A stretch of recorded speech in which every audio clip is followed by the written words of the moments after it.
자, 얘들아, 선생님이 아까 영상을 요 3점짜리를 찍다가 중간에 끊어졌는데 용량이 부족하더라고요. 그래가지고 이제 여러 가지 쓸데없는 사진들도 지우고 뭐 동영상도 지우고 어쩌고 저쩌고 지우고 뭐 그런 과정을 거쳤어. 그 다음에 이제 다음 영상을 찍었는데 선생님이 뭔가 조작을 잘못한 건지 녹화 버튼을 안 누른 건지 아무리 찾아봐도 없어요. 그래가지고 선생님은 이 문제를 또다시 푸는 영상을 찍게 됐는데 막 유튜버들이 막 뭐 영상이 뭐 날아가서 또 찍고 있다는 둥 저런 소리를 왜 우리한테 할까? 그게 우리에게 필요한 정보인가? 이런 생각을 선생님이 시청자일 때 하곤 했는데 선생님이 이렇게 찍다 보니까 그 마음이 이해가 돼요.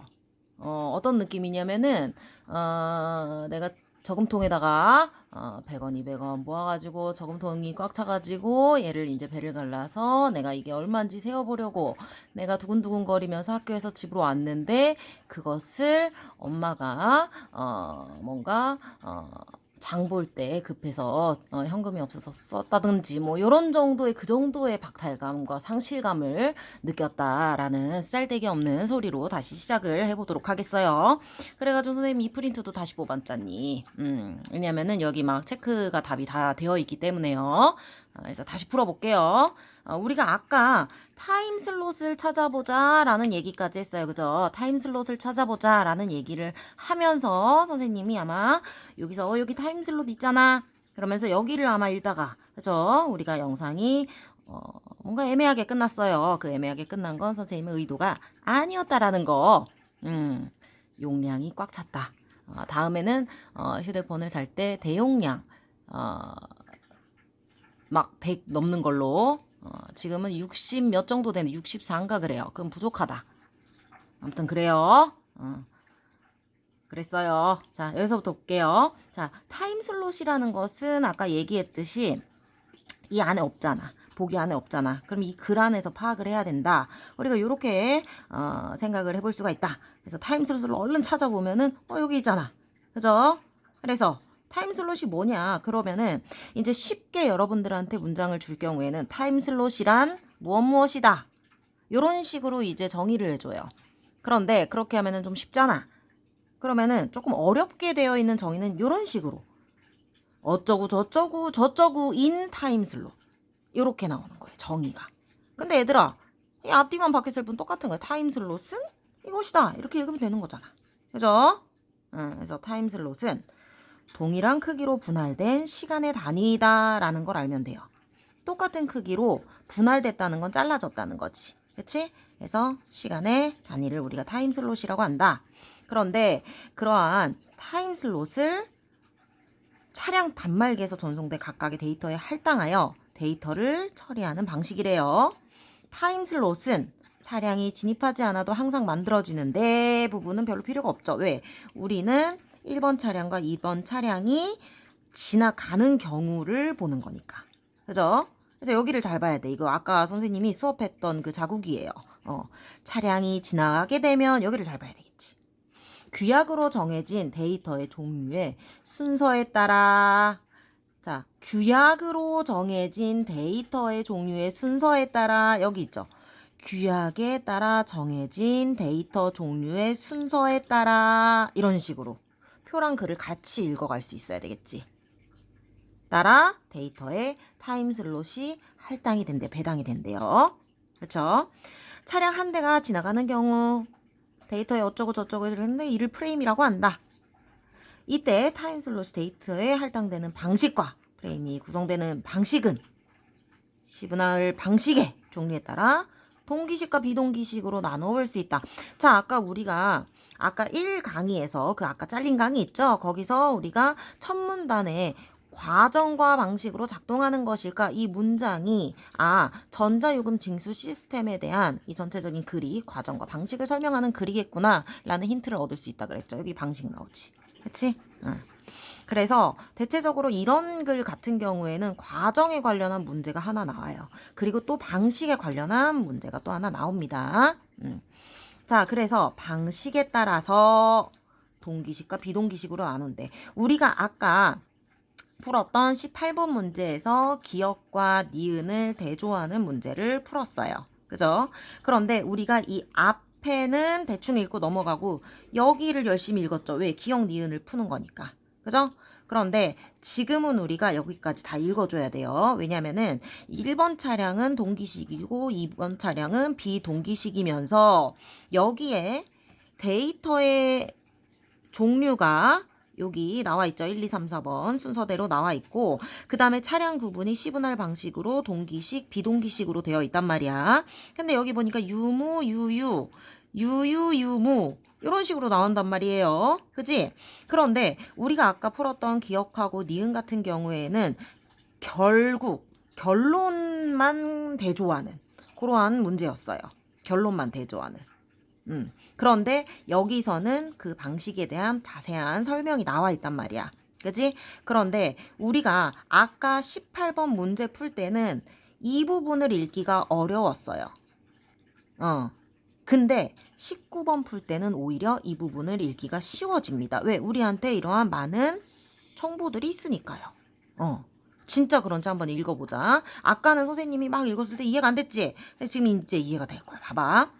자, 첫 번째로 동기식 시분할 방식. 이게 이제 1번 차량이죠. 1번 차량 같은 경우에는 통신 규약에 따라서 타임슬롯을 데이터 종류 각각에 지정해 놓는데요. 그죠? 자, 타임슬롯이라는 게 뭐였어요? 시간의 단위라 그랬어. 그죠? 동일한 크기로 잘라진 시간의 단위라는 거야. 그거를 각각에 지정해 놓고 데이터가 전송되면 할당이 된대요. 그죠? 하지만 데이터가 전송되지 않으면 타임슬롯은 빈 채로 남아있게 된다. 이걸 잘 보셔야 되겠죠. 자, 데이터가 전송되면 데이터의 종류에 지정된 타임슬롯이 자, 여기를 잘 보시면 데이터의 종류에 지정된 타임슬롯이 라고 되어 있어요. 데이터의 종류에 지정된 타임슬롯이 자, 그러면 데이터의 종류가 여기 있잖아요. 데이터의 종류 요거 종류 그죠? 그리고 순서 그죠? 종류는 네 종이 있는 거야. 그러면 각각의 데이터의 이 종류마다 지정된 타임 슬롯이 있다는 거지. 여기 그렇게 써져 있잖아. 그죠? 그렇기 때문에 얘들아 이런 구체적인 표들이 있기 때문에 우리가 얘를 이해하기가 쉬운 거야. 아까 18번 문제 풀 때는 이 부분이 이해가 안 됐는데 오히려 19번 풀 때는 이 표가 있으니까 이해가 오히려 쉽게 된다. 그죠? 인정? 인정하면 고개를 끄덕여 보세요. 그렇죠. 다 이해가 됐으리라고 생각을 하고 이해가 안 되면 리플을 남기든지 아니면 선생님 카톡 하는 친구들은 카톡이나 문자를 하세요. 자, 그래서 할당된다. 하지만 데이터가 전송되지 않으면 타임슬롯은 빈 채로 남아있게 된다.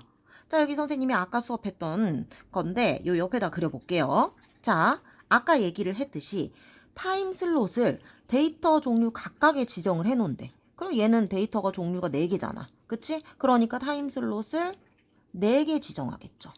하나, 둘, 셋, 4개 지정하겠죠. 그치? 그리고 데이터가 전송되면 자, 아까 전송 유무에 따라서 유무가 갈려 있었죠? 유무, 유유였잖아, 얘는. 그치? 그러면 그 데이터의 종류에 지정된 타임슬롯이 해당 데이터에 할당이 돼요. 그치? 그런데 만약에 데이터가 전송이 안 됐어. 이 무죠. 전송 유무에서 무가 데이터가 전송이 안 된 경우잖아. 그치? 그러면 데이터가 전송되지 않으면 그 타임슬롯은 빈 채로 남아있게 된다. 라는 얘기예요. 이게 무슨 소리냐. 여기다가 자, 유무, 유유를 한번 생각해 볼게요. 얘는 전송이 됐어. 그리고 얘는 전송이 안 됐어. 그러면 얘가 없어지는 게 아니라 비어있는 채로 남아있게 된다라는 거예요. 얘들아, 남아있다에 우리가 초점을 맞춰야 되겠지?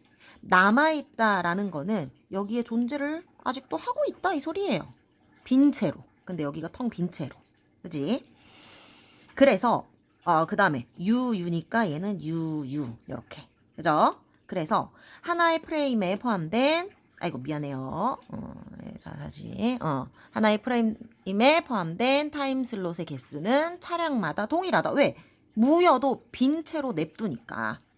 데이터의 종류가 4개면 모든 차량마다 4개가 다 할당이 되는 거지.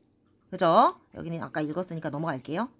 그러면 비동기식 시분할 방식은 어떠할까?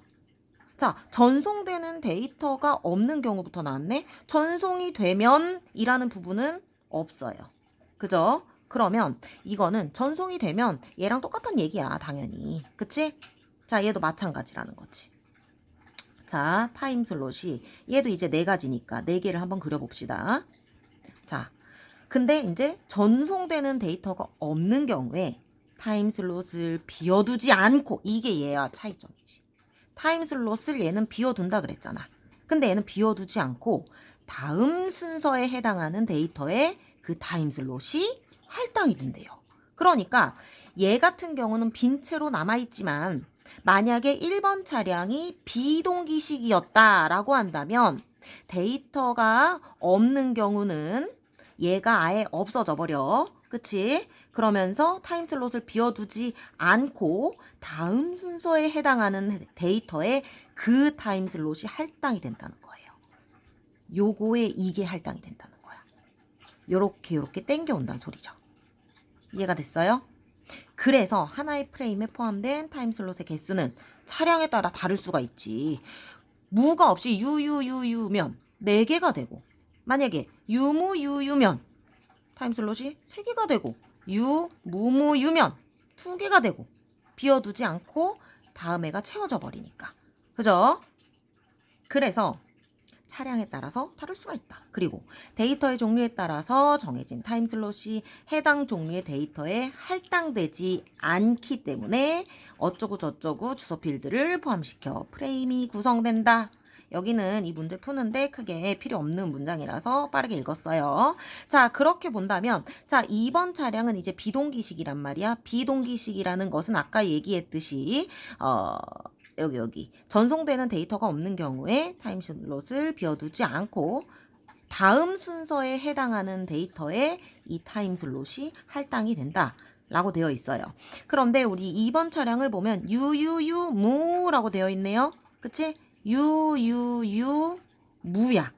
그지? 근데 아까 얘기했듯이 얘를 빈 채로 두지 않고 다음 데이터에 타임슬롯이 할당이 된대요. 근데 얘는 지금 다음 데이터가 없잖아. 그죠? 맞아, 아니야? 맞잖아. 그죠? 그래가지고 얘는 지금 그리고 뒤에 뭐 오는 3번 차량도 없어요. 그냥 1번 차량하고 2번 차량 얘기만 나와 있는 거야. 그지? 그렇기 때문에 얘도 어쩔 수 없이 빈칸으로 존재할 수밖에 없는 것이지. 우리의 상황에서는. 이해가 됐어요? 됐나요? 이 부분이 조금 어려운데 됐나 모르겠네. 근데 이거는 사실 문제 푸는데 크게 중요한 부분은 아니야. 근데 이런 비슷한 어떤 문장들이 나올 때 이런 것들을 추론해서 선생님처럼 이해를 해서 읽어낼 수 있어야 되겠다라는 것이죠. 그지? 그러면은 타임슬롯의 흐름으로 다시 와봅시다. 문제로. 자, 아까 얘기했듯이 자, 1번 차량의 타임슬롯은 TS1부터 시작을 한대요. 그치? 그러면은 1번 차량부터 지나간다 그랬잖아. 1번 차량과 2번 차량이 시간이 간격이 두지 않고 순서대로 지나간다. 순서대로 지나가니까 1번 가고 2번 가고. 그러면 자, 이거 4가지니까. 그죠? 얘는 동기식이고. 그러니까 4개로 딱 잘라야 되겠지. 그치? 왜냐면 동기식은 차마다 다 똑같다 그래. 4개 무조건 할당을 해. 비워두더라도. 나머지 애가 채워주지 않고. 그죠? 그러면은 여기까지는 1번 차량이겠구나. 그러면 이 유무 유유를 여기다 다시 써볼까요? 유무 유유. 그지? 그 다음에 당연히 얘부터는 2번 차량이 되겠죠. 유유유무. 얘들아, 만약에 이게 무였으면 그리고 얘가 유였으면 얘가 이 자리를 차지했겠죠. 그지? 이해됐어? 자, 어쨌거나 얘는 이제 끝에 무가 있기 때문에 그런 부분은 조금 여러분들이 너무 머리 아프지 않게 문제를 내는 그러한 수준이다. 그런데 얘들아, 선생님이 여기까지 지금 다 풀어줬잖아. 그런데 답 찾기가 어려울 수가 있어요. 이게 자, 언뜻 보면 1, 2, 3, 4, 5번이 다 맞는 것 같아. 근데 틀린 애가 하나 있어요. 걔를 지금 퍼즈 시켜놓고 약 2분가량 풀어보세요. 풀어보세요. 자, 퍼즈 시켜놓고 일시정지 시켜놓고 잠깐 풀어보세요. 꼭. 자, 그러면 선생님은 이제부터 설명을 해주겠어요. 자, TS2는 비워지는 타임슬롯으로 라고 되어 있어요. 그치? 얘들아, 우리 이런 것들 적절하지 않은 것은 이런 문제들은 여기까지가 맞는지, 여기도 맞는지, 앞뒤가 다 맞는지 체크해야 되겠죠? TS2는 비워지는 타임슬롯으로. 자, TS2를 보니까 무라고 되어 있는데 얘는 동기식이니까 빈 채로 남아있는, 비어있는 타임슬롯 맞죠? 2는 1번 차량이 후불 카드를 사용하는 차량이 아니기 때문이겠군. 자, 아까 얘기했듯이 후불 카드를 사용함이라는 게 1-2니까 여기 맞잖아요. 2번. 그치? 근데 여기서 무니까 얘는 후불 카드를 사용하는 차량이 아니라는 걸 알 수가 있어요. 맞아요. 그죠? 그 다음에 TS3과 TS7은 모두 차량 소유주와 카드 소지자가 일치하는지 여부를 확인할 수 있는 타임슬롯이겠군. 자, 보면 TS3과 TS7 보면 얘도 하나 둘 세 번째, 얘도 2번 차량에서의 하나 둘 세 번째 데이터 종류입니다. 이거잖아, 세 번째 거. 맞죠? 맞죠? 다음 TS4에는 요금 감면 대상이라는 데이터가 담겨 있고, 자, TS4 이거 보시면 되죠. 요금 감면 대상임 U, 그러니까 맞죠. TS8에는 요금 감면 대상이 아니라는 까지는 맞아요. 왜? 무니까. 그죠? 여기까지는 맞는데 이거 동그라미가 이상해서 다시 그릴게요. 미안해요. 아니라는 까지는 맞아. 아니라는, 그죠? 근데 데이터가 담겨 있겠군. 얘들아, 이게 어려운 포인트였어요. 이거를 찾은 사람들은, 이거를 찾아서 3번을 답을 한 사람은 칭찬의 박수를 쳐주세요. 칭찬의 박수. 자, 이게 왜, 이 뒷부분이 왜 틀렸냐? 자, 잘 보세요. 요금 감면 대상이라는 데이터가 없는 거지. 요금 감면 대상이 아니라는 데이터가 담겨 있는 것이 아니죠. 이해됐어요? 이해가 되려나? 이해가 안 되는 사람을 위해서 선생님이 한 번 더 천천히 설명을 한번 해볼게요. 자, 우리가 아까 얘기를 했듯이 타임슬롯이라는 것은 동일한 크기로 분할된 시간의 단위예요. 그래서 타임슬롯의 흐름이 이런 식으로 진행이 되죠. 그지? 그런데 우리가 차량이 진입하게 되면 데이터의 손수에 따라서 할당이 돼요. 이렇게 할당이 됐어요. 그죠? 인정? 인정. 자, 그래서 어쩌고 저쩌고 저쩌고 저쩌고 저쩌고 저쩌고 동기식 시분할 방식은 어쩌고 저쩌고 지정해 놓는다. 데이터가 전송되면 할당된다. 데이터가 전송되지 않으면 빈채로 남아있다. 얘도 마찬가지. 전송되는 데이터가 없는 경우 이렇게 되어 있어요. 전송되어 있는 데이터가 없는 경우예요. 얘도 마찬가지, 얘도 마찬가지. 근데 얘는 굳이 따지자면 비동기식이니까 이걸로 한번 읽어볼까요? 전송되는 데이터가 없는 경우야. 데이터가 없는 경우라는 거. 데이터가 어떻게 담겨 있을 수가 있어? 무인데 데이터가 없는 경우라고. 그치? 자, 그래서 선생님이 다시 한번 설명을 해보자면 얘는 요금 감면 대상임이라는 데이터 종류에서 우리가 전송되는 데이터가 없었어요. 이런 데이터 전송이 안 된 거예요. 그렇기 때문에 요금 감면 대상이 아니라는 걸 알 수 있는 거지. 요금 감면 대상이 얘는 아니야 라는 데이터가 얘한테 담겨 있는 것은 아니라는 거야. 데이터가 전송되지 않았을 때 우리가 무잖아요. 그죠? 그래서 이게 굉장히 여기까지도 맞잖아. 그럼 요금 감면 대상 아니야 무니까 이러고 넘어갈 수 있단 말이야. 이 뒤에가 틀렸다는 거지. 뒤에 부분이 틀렸다는 거야. 뒤에 부분이. 이 뒷부분이. 그죠? 해서 3번이 답이다. 자, 우리가 시험에서는 이런 식으로 빠르게 풀고 넘어가야 되겠지만 우리가 연습이니까 4번, 5번도 한번 해봅시다.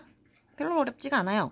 TS1을 통해서는 1번 차량이 정상적으로 진입했는지를, TS7을 통해서는 가량을 이건 아까 여기 있었죠. 그치? 파악할 수 있겠군. 맞죠?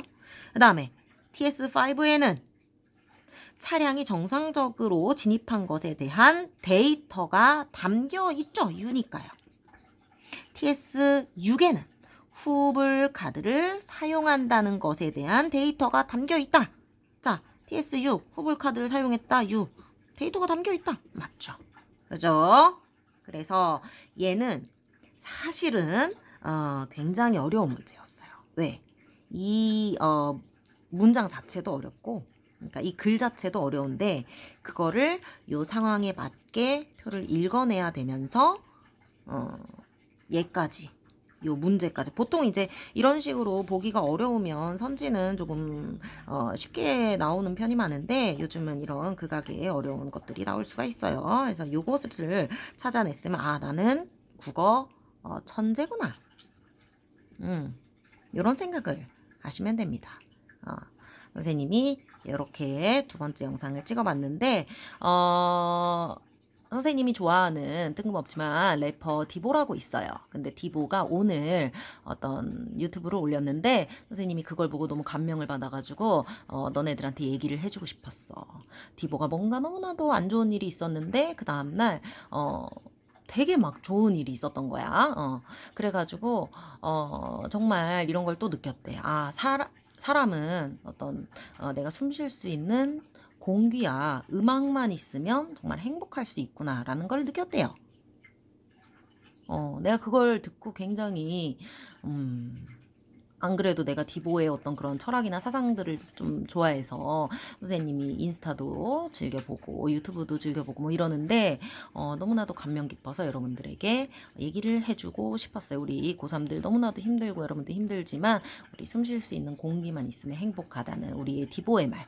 그리고 누군가에게는 기적인 순간이 나에게는 평범한 일상일 수 있다는 점. 그런 얘기를 디보가 하더라고. 얘들아, 어떻게 보면은 우리가 이렇게 편안히 앉아서 공부를 할 수 있고 선생님이 이렇게 너희들에게 지식을 전달할 수 있다는 것도 어떻게 보면 큰 행복이 아닐까. 어쨌든 선생님이 목소리가 나오니까 여러분들에게 이렇게 설명을 해줄 수 있고 선생님이 휴대폰이 있으니까 이거를 촬영을 할 수 있고 유튜브에 올릴 수도 있다는 점이 굉장히 행복하다라는 점을 좀 느꼈으면 좋겠어요. 우리 고3들도 공부하면서 행복했으면 좋겠어. 아무튼 선생님이 이렇게 두 번째 영상을 마무리했는데 이 영상은 제발 지워지지 않았으면 좋겠네요. 제발 제발. 그러면 여러분들 수고했고 다음 시간에는 우리 국어사랑 그다음에 수완 문학 수업이 차례대로 나갈 예정이니까 여러분들 그때 또 봐요. 안녕. 안녕.